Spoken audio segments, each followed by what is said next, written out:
नवरात्रि साल में 4 बार बनाई जाती है और हर नवरात्रि जो है वो ऋतु परिवर्तन पर ही मनाई जाती है। इन 4 नवरात्रियों में 2 नवरात्रि प्रत्यक्ष होती हैं और 2 नवरात्रियाँ गुप्त नवरात्रियाँ होती हैं। तो इस तरह से साल में 4 बार यानी कि चैत्र, माघ, आषाढ़ और आश्विन में 4 बार नवरात्रि मनाई जाती है। जिसमें कि माघ और आषाढ़ की नवरात्रि जो है वो गुप्त नवरात्रि होती है, जबकि चैत्र और आश्विन यानी कि शारदीय नवरात्रि जो है वो प्रत्यक्ष नवरात्रि होती है। जो प्रत्यक्ष नवरात्रि है चैत्र और आश्विन की, वो गृहस्थियों में अत्यधिक लोकप्रिय है, सुप्रसिद्ध है और इसमें गृहस्थी दुर्गा के 9 रूपों की पूजा करते हैं। जबकि जो गुप्त नवरात्रि है, जो माघ और आषाढ़ में आती है, ये तांत्रिकों, अघोरी और जो वशीकरण में विश्वास रखते हैं, वो महाविद्याओं की सिद्धि के लिए गुप्त नवरात्रि में विशेष पूजा करते हैं। आजकल आषाढ़ महीना चल रहा है और आने वाली 6 जुलाई से गुप्त नवरात्रि आषाढ़ की शुरू होने जा रही है, जो कि 15 जुलाई तक चलेगी।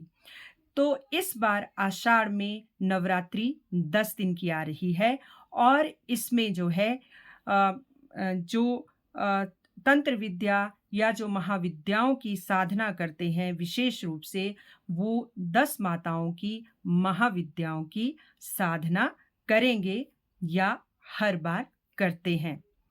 हालाँकि जो गुप्त नवरात्रि है वो गृहस्थों में ज़्यादा प्रसिद्ध नहीं है और ये मान्यता है कि ये नवरात्रियाँ जो हैं वो तांत्रिकों, अघोरियों और वशीकरण वाले या महाविद्याओं को जिनको सिद्ध करना हो, वो उनमें लोकप्रिय हैं और वो इन नवरात्रों में, गुप्त नवरात्रियों में खूब तंत्र मंत्र साधना और सिद्धि के लिए पूजा करते हैं।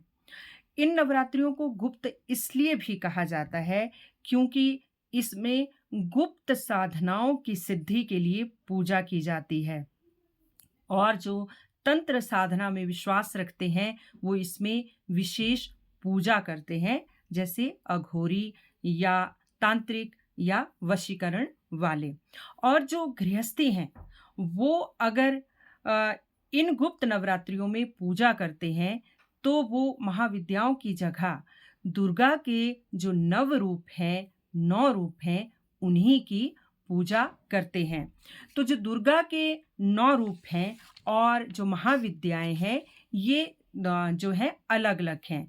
दुर्गा के 9 रूप जैसे कि शैलपुत्री, ब्रह्मचारिणी, चंद्रघंटा, कुष्मांडा, स्कंद माता, कात्यायनी, कालरात्रि, महागौरी और सिद्धिरात्रि। और इसी तरह जो 10 विद्याएं हैं, वो 10 विद्याएं महाविद्याएं जिनकी माताएं हैं, जिनकी विशेष पूजा की जाती है, तांत्रिकों, अघोरियों या जो वशीकरण तंत्र मंत्र में विश्वास रखते हैं, वो 10 महाविद्याएं जिन माताओं से सिद्धि प्राप्त की जा सकती है वो हैं माँ काली, माँ तारा, माँ त्रिपुर सुंदरी, माँ भुवनेश्वरी, माँ छिन्नमस्ता, माँ भैरवी, माँ धूमावती, माँ बगलामुखी और माँ मातंगी तथा माँ कमला। ये 10 महाविद्याएं जिनको कि अघोरी या तांत्रिक वगैरह इनकी विशेष पूजा करते हैं, इनको सिद्ध करने के लिए गुप्त नवरात्रियों में विशेष रूप से। तो ये जो 10 की 10 महाविद्याएं हैं, जैसे प्रथम महाविद्या है काली। तो जो माँ काली है, माँ काली की साधना करने से वाणी सिद्ध होती है। वाणी सिद्ध होने का तात्पर्य ये है कि जब आपकी वाणी सिद्ध हो जाती है तो आप जो भी बात करेंगे वो सत्य हो जाएगी। और उसके बाद जो दूसरी महाविद्या है वो है दूसरी महाविद्या माँ तारा। और माँ तारा का नाम तो नाम से ही ये सिद्ध होता है कि वो अपने भक्तों को तारती है, यानी कि उनके हर दुख दर्द माँ तारा दूर करती है। और जो तीसरी महाविद्या है वो है त्रिपुर सुंदरी। त्रिपुर सुंदरी जो माँ है वो उनकी जो विशेष पूजा करते हैं, उन्हें धर्म, अर्थ, काम और मोक्ष से मुक्ति देती है। यही नहीं, उनको परलोक में भी अच्छा स्थान देती हैं। और जो चौथी महाविद्या है वो है माँ भुवनेश्वरी। और माँ भुवनेश्वरी अपने भक्तों को तेज और ऊर्जा देती है। यही नहीं, वो उन्हें उत्तम संतान की प्राप्ति भी करवाती है। और जो माँ छिन्नमस्ता है वो माँ छिन्नमस्ता की जो पूजा करते हैं वो अपनी इच्छा शक्ति के ऊपर जो है कंट्रोल कर सकते हैं, उसको नियंत्रित कर सकते हैं। और यही नहीं, वो कई तरह की दिव्य शक्तियाँ भी प्राप्त करता है माँ छिन्नमस्ता की कृपा से। फिर है माँ भैरवी।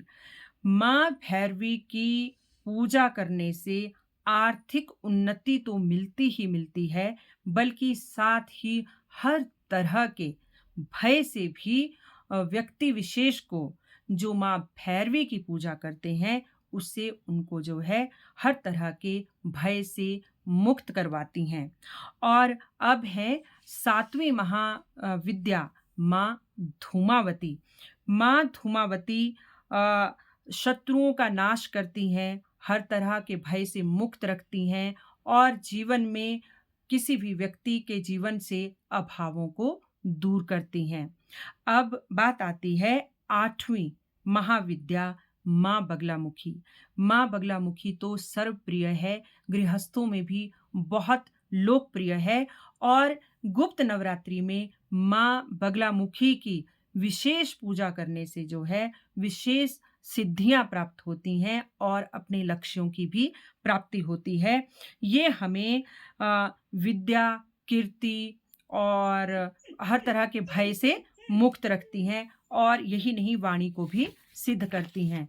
फिर जो नौवीं महाविद्या है वो है माँ मातंगी।